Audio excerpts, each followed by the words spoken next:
আমি অতীত নই, বর্তমান নই, ভবিষ্যৎ নই।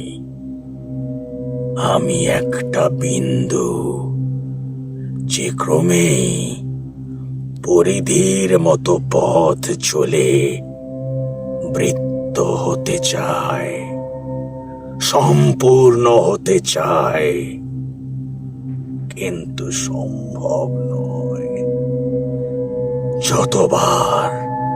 যতবার আমি শুরুর অবস্থায় ফিরে এসে ভাবি এইখানেই আমার শেষ, দেখি সরে গেছি। গোল আর আমার হয়ে ওঠা হয় না, তাই ঘুরে চলাই আমার চলা, বেঁচে থাকা।